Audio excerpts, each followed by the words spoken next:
Hey guys, welcome back to the channel where I cover missing persons, unsolved cases, crime news, and more. I think I finally hit my last nerve with Sarah Boone. Okay, her current seventh attorney, Winston Hobson, last week, he put in a motion to withdraw as her counsel. You can't blame the guy. I mean, who really wants to work with someone like Sarah Boone? And I say that from all the letters that she wrote about her previous attorney, Bankowitz, and of course, about Honorable Judge Wayne Wooten. And you know, all this time, and if Sarah's listening, because I don't know what the hell she listens to or watches while she's behind bars here in Orange County, and my tax dollars are paying for all of this for her. And that's why another reason I'm kind of getting to the end of my rope here, guys, because 7 attorneys that don't want to work with you, Sarah. 7 attorneys. There's something wrong with you and not them at this point, as far as I'm concerned.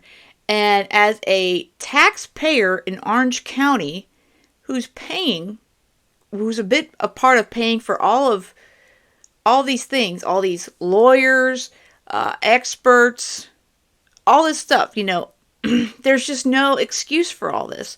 You were arrested right before the pandemic. You went to jail in March 2020. Okay? March 2020. Here we are in February 2024. We would love to see this show get on the road, Sarah. We want to see this case actually have a trial. And we've gotten close, but that's about it. At this point, I can only hope the state would offer a daying plea. But I know I pretty much can tell you from what we've seen of Sarah, she will refuse any potential plea deal. And that's a whole other issue altogether. But let me go through her current attorney, Mr. Hobson's motion to withdraw as counsel. And I do see another filing that came through today that they've set a date to have a hearing on all this. So hopefully we're going to figure out what the heck's going on here. But again, I thought this current attorney was good. I thought you were pretty happy with him, but the last letter and handwritten motion, and I say that with air quotes, that you decided to write to the court, proved us all wrong. Alright, so this is the filing from 2-1. Motion to withdraw, motion for reassignment of court-appointed case. Comes now Winston E. Hobson, Esquire, the undersigned court-appointed attorney, and files the motion for withdrawal and reassignment and states. 1. Counsel was duly appointed and filed his notice of appearance and demand for discovery. The accused charged in the above styled cause was second-degree murder in violation of Florida Statute 782.042. 2. Counsel has met with the accused at the jail in video visits and has continued the work begun by prior attorneys in this matter, and has also consulted with experts to appropriately position the case in the best interest of the accused, given the facts and the allegations in the accusations. 3. Irreconcilable differences, including but not limited to ethical considerations, have arisen in this case between the defendant and counsel, and is in the best interest of the defendant that the counsel be allowed to withdraw and the case be reassigned to other counsel in his stead. Wherefore, counsel moves the Honorable Court to grant this motion and enter it order accordingly, especially as to appointing counsel given the needs of the case, age of the case, and the stage of the case. It's signed by Winston E. Hobson. So this gentleman, Mr. Winston Hobson, whom I don't know much about personally, but he seems, from reputation, from what we've seen thus far, he seems like a good attorney. He walked into the case. He did what he was supposed to do. He was representing Sarah Boone. He put in motions for experts, not only to do the defense that Bankowitz had started on, but the other defense about, she may have blacked out, what have you. Now, granted, in my opinion, there's not going to be a real good defense for Sarah Boone. Let's be honest. And he's putting it out there right here. That it's like her case is kind of like, it's over. It's like the way she's done everything that she's done with this case it's the way it is. She made the mistake from as soon as those cops, well, of course she made a mistake by putting George in the suitcase and sealing him in there, zipping it up, and there's no finger opening in there, Sarah. You were told that by the detectives. And from what I believe, and many others believe, you kicked him down the stairs from the second story of that townhome. And gosh knows what else happened. And you may not even remember it because you were so damn drunk. Then you videotaped him, told him to F up, shut up, that he was, all these horrible things to him. And obviously you guys had an unhealthy relationship. Nobody's going to, from what we can see, nobody's going to deny that. But the fact remains, you murdered George. You put him in that suitcase. You beat the crap out of him, in my opinion, while he was in there. And then you refused to let him out, and you went to sleep. And then you wake up, and you're sort of sober. Not really. Your like rationalization sort of starts to open up a little bit, and you're like, oh crap, he's in the suitcase. And all of a sudden, everything that you did while you were damn drunk, it just smacks you right in the face. You go downstairs and you realize you killed your boyfriend. You killed him. You call 911. My opinion, you don't try CPR. You just freak out. Wait, let's back up. First, you call your ex-husband, who I don't know what you think he's going to do for you. And the poor guy. And then you call 911. You're dramatic as all hell. And then when the cops arrive, all you want to do is tell them, oh, we were playing. Well, first we were playing, we had puzzles and we were doing art and we were having such a great day.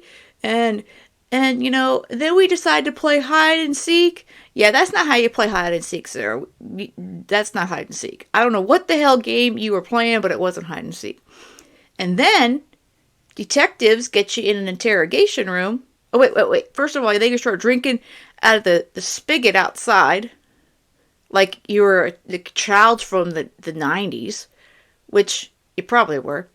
And then, you're asking for cigarettes and all this other crap. Then you get to the detectives in the room. You start spewing your soul. Don't even think, well, shit, maybe I ought to get an attorney and shut my trap. You should have zipped your mouth, your lips, just like you zipped George in the suitcase. Zip it. But you don't. You start going to town. Oh, I'm the great one in this relationship. George has got all these problems. He drinks, and now he's finally going to help. And I talked to his parole officer, and he said they're so grateful for me. And, I wasn't really drunk, He was drunk. We were just playing. And then I don't know what the hell happened. You just dug and dug and dug and dug a hole until there was no turning back. And then, of course, they played the videos that you don't remember taking. You told them, oh, there's pictures and stuff of, of my injuries, and you must have forgot. You took all these FU videos on your phone while you were not drunk. Then the detectives are like, wow. And later on, you're like, well, I'm pretty much sure you're like, well, can I go? No, I think you're not going to be free ever again, or for quite some time, Sarah. And then you're going through attorney number 1, attorney number 2, 3, and now we're up to number 7. And they don't want to work with you. There's a problem with every single one. At this point, you gotta look in the mirror, Sarah. You gotta look in the mirror. It's not the lawyer's fault. It's not the judge's fault. It's not anyone's fault but Sarah Boone. My recommendation is you take a plea deal if the state offers it. And I hope they are offering something because, again, this is my state, my county, and I'm like, just give the woman a damn deal so we can get rid of this case. Sure, we love to see it go to trial, but I don't see that happening anytime in the foreseeable future. And I'm sick and tired of our tax dollars, my tax dollars, being wasted because Sarah can't play well with others. So let me go back over here. You can see today, 2/5, there was a filing about the hearing for the motion to withdraw. There's going to be a hearing on February 9th at 9 a.m. or soon thereafter, I guess around that time, on counsel's motion to withdraw. Yeah. So hopefully, I don't know. I feel bad for Hobson. I truly, truly do. He just got on this case, and Sarah did the same crap she's done, and berates him, calls him everything in the book. And the only one she hasn't really gone after yet, looks like, is Judge Kranick, but I'm sure she will when she's got the time. But she just can't get along with attorneys. She just can't do it. So I don't know where we go from here. I really don't. I don't know where we go from here. So yeah, I don't know where we go. And all I can tell you is, as a taxpayer, and I've followed this case now for a while, I want to see her get her day in court. But she's making that near impossible. And as a taxpayer, it's pissed me off. That she's just I want on the money, so let the people that live in Orange County pay for it, because I'm not happy. Well, Sarah, we're not happy because you just can't work with these guys. So I guess we're going to see in a few days if they're going to let Hobson withdraw and what Judge Kranick has to say. But yeah, I finally hit my breaking point with her, and I don't know. Makes you wonder what the DA's office is thinking at this point. They're probably like, if this ever goes to trial. Yeah. She's become a joke, and that's on her. It's totally on her. So let me know what y'all think of all this in the comments. And with that, I wish you guys a great rest of the day. And most of all, stay safe.